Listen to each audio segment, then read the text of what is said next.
오늘 우리에게 주시는 하나님의 말씀은 누가복음 11장 29절에서 36절까지의 말씀입니다. 하나님의 말씀을 받들어 읽겠습니다. 무리가 모였을 때에 예수께서 말씀하시되 이 세대는 악한 세대라 표적을 구하되 요나의 표적밖에는 보일 표적이 없나니 요나가 니느웨 사람들에게 표적이 됨과 같이 인자도 이 세대에 그러하리라.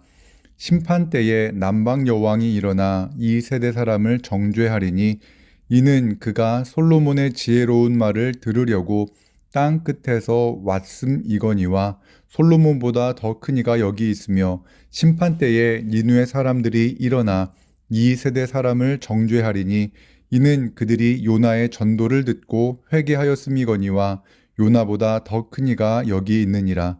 누구든지 등불을 켜서 속에나 말 아래 두지 아니하고 등경 위에 두나니 이는 들어가는 자로 그 빛을 보게 하려 함이라.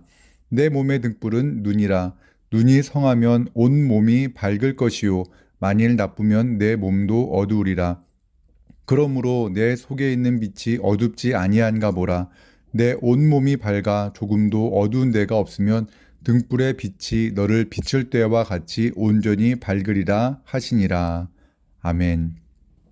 오늘 이 본문의 말씀으로 어두운 눈을 밝히시는 하나님이라는 제목으로 하나님의 말씀을 나누겠습니다. 예수님은 병자들을 고치셨고 귀신들을 내어 쫓으셨으며 죽은 소녀를 살리셨습니다.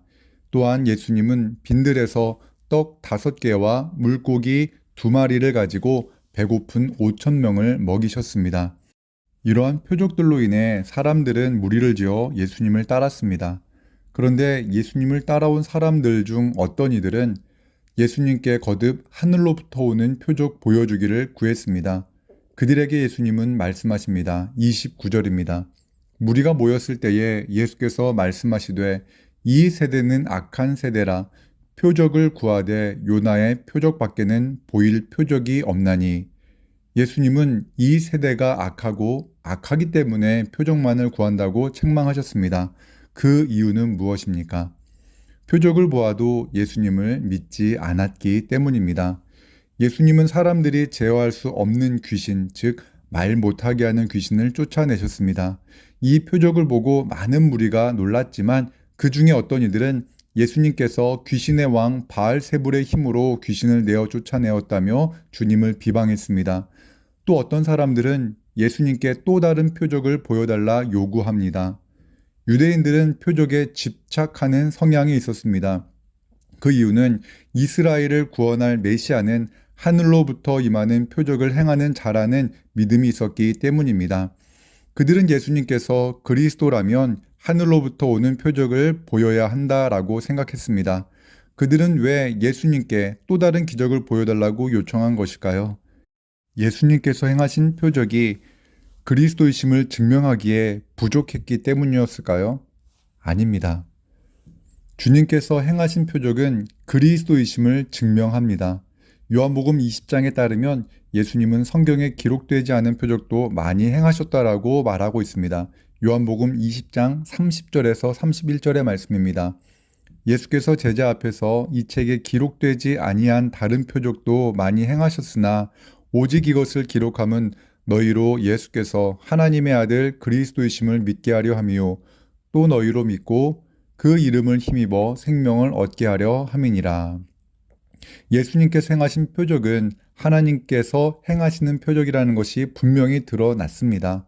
수많은 표적 중에 성경에 기록된 표적만으로도 예수님이 하나님의 아들 그리스도이심을 나타내고도 남습니다. 하지만 사람들은 예수님을 믿지 않았습니다.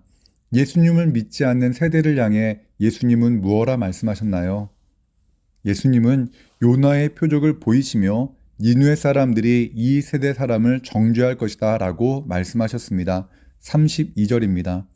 심판 때에 니느웨 사람들이 일어나 이 세대 사람을 정죄하리니 이는 그들이 요나의 전도를 듣고 회개하였음이거니와 요나보다 더 큰 이가 여기 있느니라. 예수님은 표적을 구하는 사람들을 책망하시며 그들에게는 요나의 표적밖에 보여줄 표적이 없다라고 하셨습니다. 요나의 표적은 무엇입니까? 요나가 사흘 낮과 사흘 밤 동안 큰 물고기 뱃속에 있었던 것처럼 예수님도 사흘 낮과 사흘 밤 동안 땅속에 있을 것을 말합니다. 니느웨 사람들은 바다에 던져진 요나가 큰 물고기에 의해 구원받고 그 물고기 뱃속에서 보냈던 그 사흘에 대해서는 알지 못했습니다. 하지만 요나가 니느웨 성읍에서 선포한 40일이 지나면 니느웨가 무너지리라 라는 이 말을 듣고 그들은 그 말씀이 하나님으로부터 온 것을 믿었기에 높고 낮은 자를 막론하고 베옷을 입고 회개했습니다. 예수님은 심판의 날 요나의 전도를 듣고 회개한 사람들이 요나보다 더 크신 하나님의 아들 예수님을 믿지 않은 이 세대 사람을 정죄할 것이라 말씀하십니다. 여기서 한 번 생각하고 넘어가야 할 것이 있습니다. 예수님은 왜 그 많은 표적을 행하신 것일까요? 예수님께서 그토록 많은 표적을 행하신 이유는 단순합니다. 세상을 사랑하셨기 때문입니다.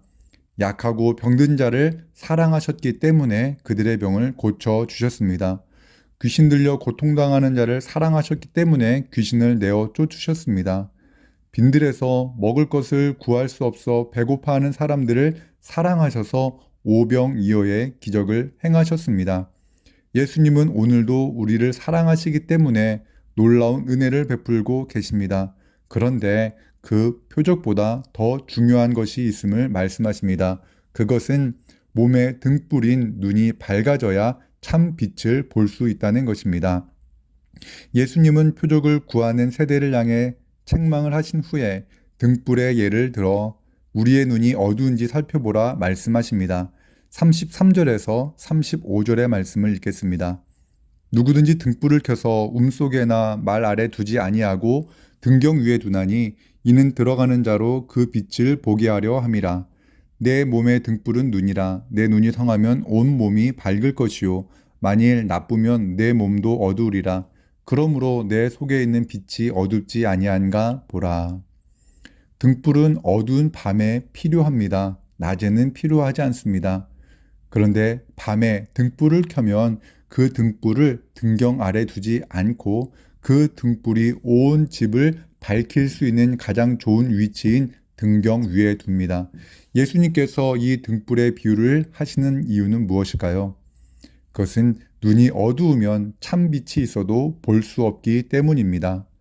예수님께 하늘의 표적을 구한 사람들은 그들의 눈이 어두워져 있었기 때문에 참빛을 보지 못했고 그로 인해서 예수님이 하나님의 아들 그리스도라는 것을 믿지 못했습니다.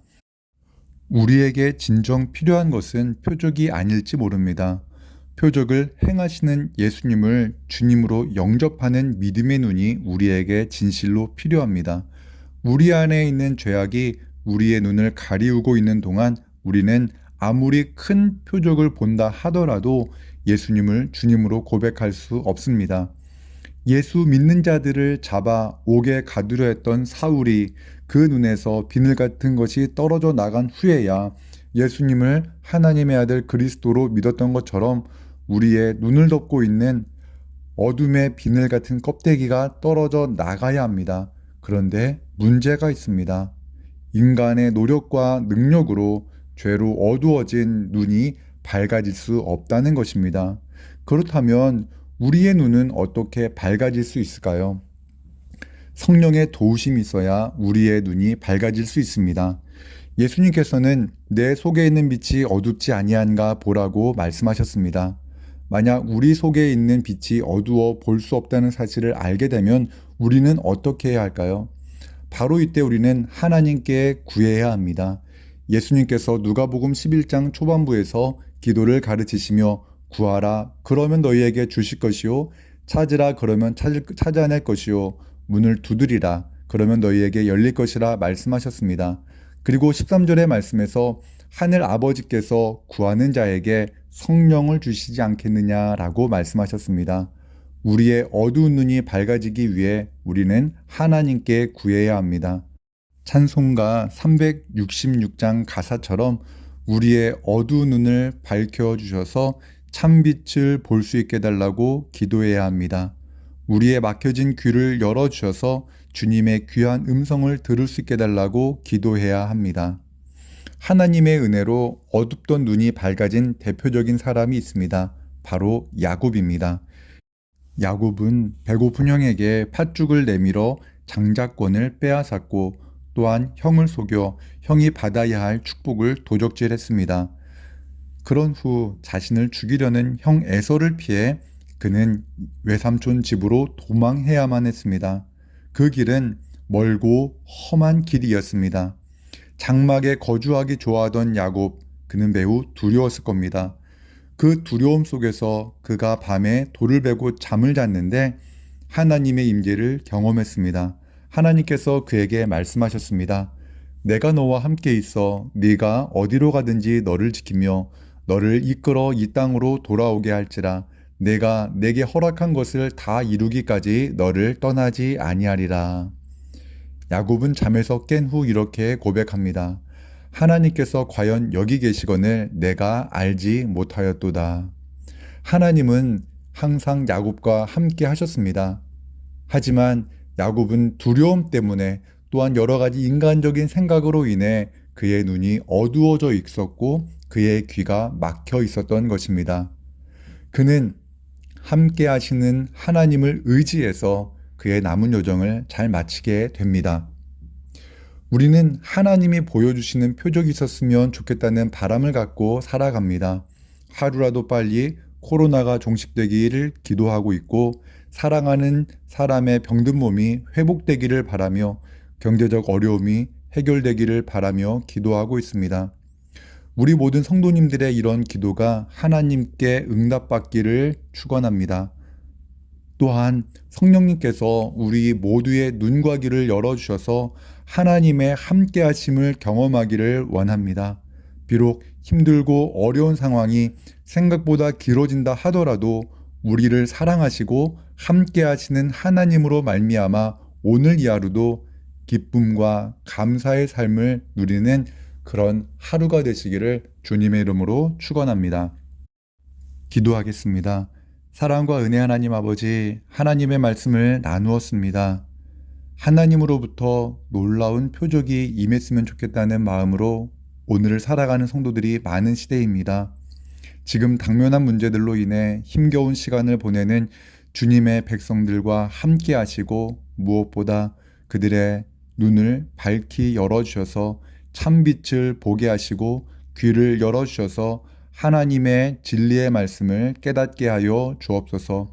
그래서 낙심하지 않고 하나님 아버지의 보호하심을 믿으며 또한 경험하며 오늘 이 하루 감사하며 살게 하여 주시옵소서. 예수 그리스도 이름으로 기도합니다. 아멘.